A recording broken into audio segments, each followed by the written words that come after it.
6,000 account లో వేసేవాళ్ళు. గతంలో 6,000 వేసేవాళ్ళు.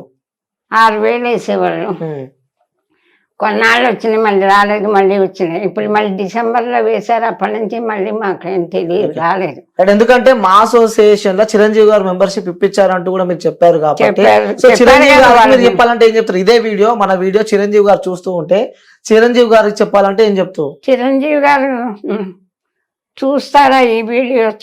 చూస్తే నేను ఏడవలసిన అవసరం కానీ, ఆర్టిస్టులు బాధపడినా, ఆర్టిస్టులకు అన్యాయం చేసినా ఆయన ఊరుకోరు. అంత మహానటుడు ఆయన. ఎంత గొప్ప పేరు తెచ్చుకున్నారో అంత గొప్ప మనసు కూడా ఉంది ఆయనకి. నేను పడుతున్న బాధలు కానీ, మా అమ్మాయి కాలు విరిగిందని కానీ, ఆపరేషన్ నాకు ఇట్లా నేను ఇప్పుడు ఇంత దుఃఖంలో ఆత్మహత్య చేసుకోవడం తప్ప మరి దారి లేని పరిస్థితిలో ఉన్నానని వారికి కానీ, పవన్ కళ్యాణ్ గారికి కానీ తెలిస్తే ఎట్టి పరిస్థితుల్లో నన్ను బలవంతంగా తప్పిస్తాం, చచ్చిపోయే స్థితి నాకు ఉండదు. వాళ్ళు తప్పకుండా ఆదుకుంటారని ధైర్యం ఉంది. కానీ వాళ్ళు ఇప్పుడు చాలా ఎత్తులో ఉన్నారు, చాలా బిజీగా ఉన్నారు, చాలా బాధ్యతలు వహిస్తున్నారు. ఈ సెల్లులో వచ్చే క్యాసెట్లు నా పరిస్థితి వాళ్ళు గమనించి ఉండరు. మా వాళ్ళు నాకేమి చేయట్లేదని కూడా వాళ్ళకి తెలియదు. పవన్ కళ్యాణ్ గారికి ఏం చెప్తాడు? ఎందుకంటే గతంలో మీకు హెల్ప్ చేశాడు కాబట్టి, సో తను ఇప్పుడు ఒక ఆంధ్రప్రదేశ్ రాష్ట్రానికి డిప్యూటీ ముఖ్యమంత్రి ఉన్నారు కాబట్టి, సో తనకి ఏం చెప్తారు పవన్ కళ్యాణ్ గారికి? అయ్యో అంత బిజీగా ఉన్నా ఆయన నా గురించి తెలుస్తుందా? తెలిస్తే ఆయన నిజంగా మా రాజకీయాల్లో దిగిన ఆయన మనసు మాత్రం మారదు. ఆర్టిస్టుల పట్ల సుస్వాగతంలో ఆయన కాంబినేషన్ లో ఒక డైలాగ్ చేశారు.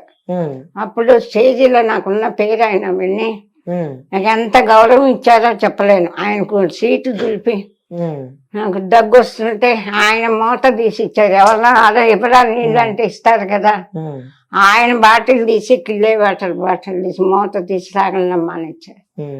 అప్పటి తర్వాత గబ్బర్ సింగ్ అప్పుడు చూసి జీబులో నుంచి దూకి అవునవును చెప్పారు, అన్ని ఇంటర్వ్యూలో చెప్పారు. అసలు గ్రేట్, అసలు ఆయన ఇప్పుడు చాలా గ్రేట్.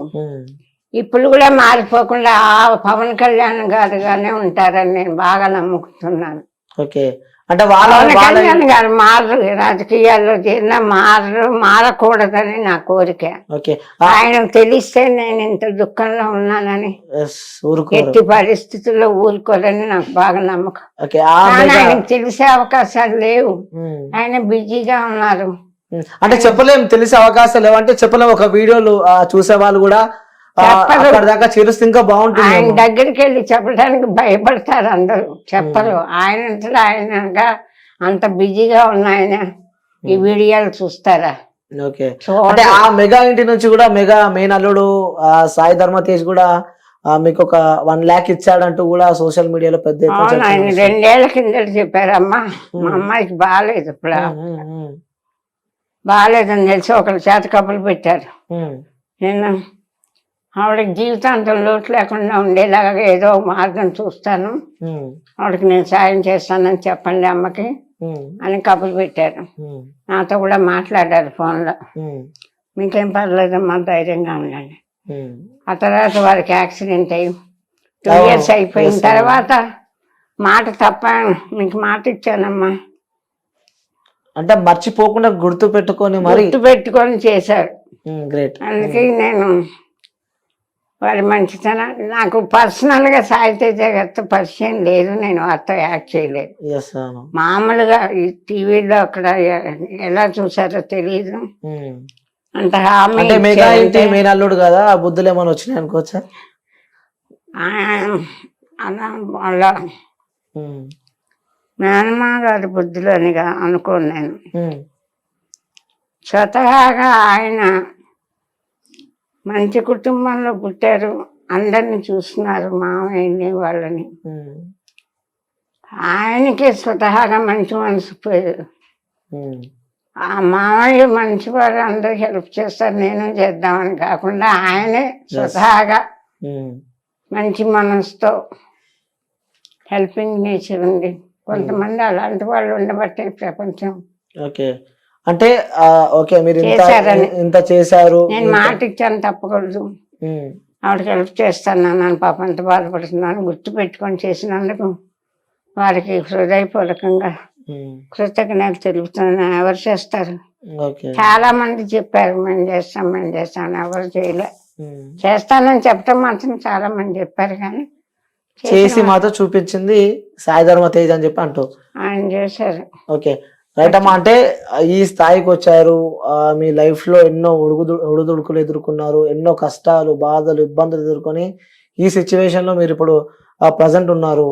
ఇంకా ఇంకా ఏదైనా చేయాలి ఈ జీవితంలో, ఇంకా ఇంకొన్ని చేయాల్సినవి ఉన్నాయి, ఇంకా మిగిలి ఉన్నాయి అలాంటివి ఏమైనా ఉన్నాయా? ఇంకా ఏమి లేవండి. నేను చేసిన మా అమ్మాయి నాయన సాయి తేజ గారు వచ్చి ఉంటే, బాబు నాకు డబ్బులు వద్దు, మా అమ్మాయి కాలు బాగు చేయించండి, ఆడపిల్ల సాయి ధర్మ తేజ్ వస్తుంటే నాకు ఆ అమ్మాయి కాలు తెప్పించి పెట్టండి బాబు, అది నడిస్తే చాలు, నాకేమన్నా అవుతే అమ్మాయి ఏమవుతుంది అని అడగాలని ఉంది నాకు ఎవరినైనా. ఆయన రాలేదు కాబట్టి థ్యాంక్స్ అండి. అది కూడా నాకు నేను ఎవరినో పంపించారు, నాకు తెలీదు వచ్చేదాకా. లేకపోతే నేను ఇంకా వారి గురించి ఇంకొంచెం బాగా మాట్లాడి ఉండేదాన్ని. నాకేం మాట్లాడాలో తోచల. ఒక పక్క సాయి తేజ గారు ఇంత గుర్తుపెట్టుకుని తర్వాత చేశారు.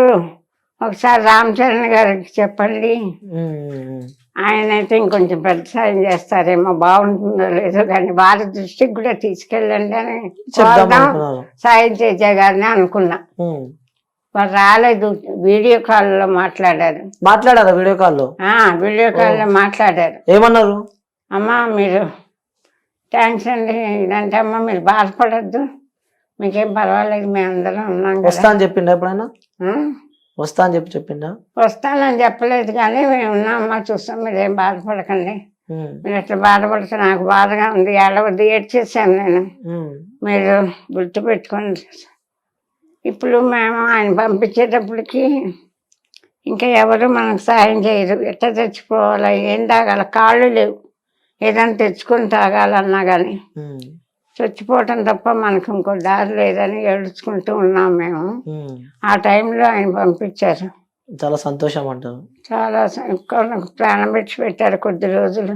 ఓకే, అంటే ఇంకా కోరికలు ఏమైనా ఉన్నాయంటే ఇంకేమైనా కోరికలు ఉన్నాయా? మాకేం లేదండి, మా అమ్మాయి మాకు ఆత్మహత్య చేసుకోకుండా బతికే అదృష్టం లేదు. ఎందుకంటారా, రూపాయలు పంపించారు, 30,000 రూమ్, అనాథాశ్రమంలో లేవు, ఓల్డేజ్ హోమ్లో ఉన్నాం, 30,000 పెట్టి వాళ్ళు పెట్టింది తిని మందులకు 10,000 అవుతున్నాయి. అమ్మాయికి చూపించలేకపోతున్నాం. ఎంతమంది ఎన్నాళ్ళు 50,000 అవుతాయి కానీ గడవదు. ప్రతి నెల 50,000 ఎవరిస్తారు? నా వీడియోలు చూసి ఇవిడ ఎప్పుడు ఇదే అలవాటు. ఎవరు స్పందించట్లేదండి. రాజకీయాలు ఎన్నో, అందరూ కోటి అంటే 100 రూపాయల కాగితం కింద మాట్లాడుతున్నారు అందరూ. కోట్లే విరాళాలు ఇస్తున్నారు అందరూ, మనకెవరు ఇస్తారండి? ఇంకా ఈ వీడియోలు ఇచ్చి ఫలితం లేదు. మామూలు జనం 5,000 10,000 ఇస్తే మనకు గడవదు. పెద్దవాళ్ళ దృష్టిలోకి పోవటం లేదు ఈ వీడియో.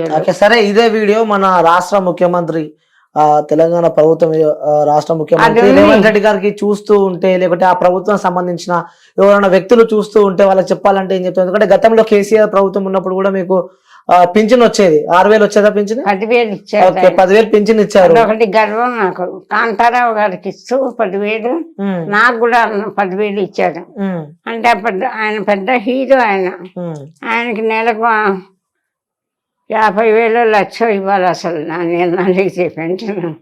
ఆయన ఫ్యామిలీకి అంత గొప్ప ఒక హీరోగా ఎంతో గొప్పగా బతికిన ఆయన. 10,000 పెన్షన్ ఇచ్చారు, 10,000 ఇస్తున్నారట. ఆయనతో సమంగా నాకు కూడా 10,000 ఇచ్చారు ప్రభుత్వం ఉన్నప్పుడు. ఇప్పుడు మరి కొత్త ప్రభుత్వం వచ్చినాక కాంగ్రెస్ ఏం నేను కలవలేదు ఆయన్ని. రేవంత్ రెడ్డి గారిని కలిసి ఇట్లా ఆర్టిస్ట్ అండి, ఇట్లా కష్టంలో ఉన్నానంటే ఈయన కూడా చేస్తారు, చాలా మందికి చేస్తున్నారని విన్నాను. నేను వెళ్ళలేను, కాళ్ళు లేవు. అంటే పరిస్థితి బాలేదు కాబట్టి ఇదే వీడియో తెలంగాణ రాష్ట్ర ప్రభుత్వానికి సంబంధించిన అధికారులు కానీ లేకుంటే రేవంత్ రెడ్డి గారు కానీ కాంగ్రెస్ పార్టీకి సంబంధించిన వాళ్ళు కానీ చెప్పాలి అంటే ఏం చెప్తాం వాళ్ళకు వీడియో ఒక చూస్తే? ఆర్టిస్ట్ని బతికించడం, 50 ఏళ్ళుగా ఆర్టిస్ట్గా ఉన్న ఆర్టిస్ట్ ఆత్మహత్య చేసుకుంటే మీకు అవమానం. నేను ప్రభుత్వానికి ఒక ఆర్టిస్ట్ ప్రాణాలు కాపాడటం మీ ధర్మం. నేను ఆత్మహత్య చేసుకుంటే మీ రాజ్యానికి మీకే అవమానం. ఒక్కసారి ఆలోచించుకోండి. పెన్షన్ కూడా వస్తలేదు ఇప్పుడు. పింఛన్ కూడా ఏమి, నేను వెళ్ళి ఎవరిని అడగలేను, కాళ్ళు లేవు. క్యాబ్ బుక్ చేసుకుని వెళ్తే ఎవరు రానిస్తారు? అందుకని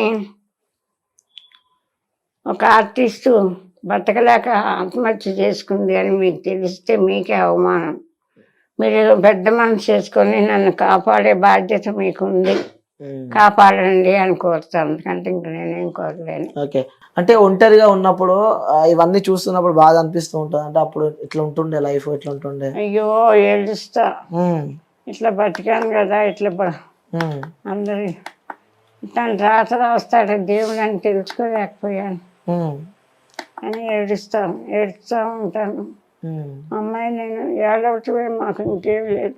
ఇప్పుడు ఇంత మాట్లాడాను కదా, ఎందుకు ఈ కర్మ? ఎంత ఎడతాడు. తోట ఆర్టిస్టులు శివపార్వతి గారితో చేశాను, అందరితో చేశాను. ఎవరు ఒక ఫోన్ చేసి అమ్మాయి ఎలా ఉన్నావు అన్న మాట అన్నా. నేను చావు బతుకుల్లో ఉన్నానని తెలిసి ఇలా హోల్ పడ్డాయి అన్నీ చెప్పి చచ్చిపోయింది ఆవిడని అందరూ మెసేజ్లు పెట్టేశారు. అదెందుకు అట్లా చేయటం? ఎవరన్నా ఎంత అంటే అన్ని చూస్తూ ఉంటలే అమ్మ దేవుడు, ఎందుకంటే నువ్వు ఎవరికి అన్యాయం చేయలేదు కానీ అట్లా అయింది. సరే అంటే సిచ్యువేషన్ బాగాలేదు, ఫోన్ నెంబర్ లేదు నా దగ్గర, ఎవరికన్నా ఫోన్ చేసి మాట్లాడదామంటే. ఓకే సరే అమ్మా, ఈ సిచ్యువేషన్ లా నీ పరిస్థితి అస్సలు బాగాలేదు, ఎందుకంటే నేను చూస్తూ ఉన్నా మీ పరిస్థితి అస్సలకే బాగాలేదు. లేవలేని సిచ్యువేషన్ లో ఆ తల్లి కూతుర్లు ఇద్దరు ఉన్నారు, ఆ కూతురికి కూడా కాలు బాగాలేదు. సో మా క్యూబ్ నెట్వర్క్ తరఫు నుంచి ఏదో చిన్న, అంటే అంత పెద్ద సహాయం కాకపోయినా అంత చిన్న సహాయం, మెడిసిన్ కి దేనికి యూజ్ అవుతుంది అని చెప్పి మా క్యూబ్ నెట్వర్క్ తరఫు నుంచి కూడా మీకు ఇవ్వడం జరుగుతుందమ్మా. సో మీరు వచ్చి నన్ను ఇంటర్వ్యూ చేయటమే బాబా అంటే మాకు మేర చెప్పండి. పర్లే అమ్మా, తీసుకో ఎప్పుడు ఇట్లనే సంతోషంగా ఉండాలని చెప్పి మనస్ఫూర్తిగా కోరుకుంటున్నా. మీరు నన్ను ఇంత దుఃఖంలో ఉన్న నాకు మీరు ఇంటర్వ్యూ చేయటమే నాకు 1 కోటి రూపాయలు ఇచ్చినట్టుగా భావిస్తా తండ్రి. మళ్ళీ అమౌంట్ కూడా ఎందుకు? పర్లేదు అమ్మ, పెట్టుకో. అంటే నిజంగా చెప్పాలంటే తల్లి కూడా చాలా బాధలో ఉంది, ఎందుకంటే ఆ తల్లి కూతుర్లు నిజంగా ఆ తల్లి బతుకుతూనే ఆ కూతురు కూడా బతుకుతుంది. ఎందుకంటే ఆ కూతురు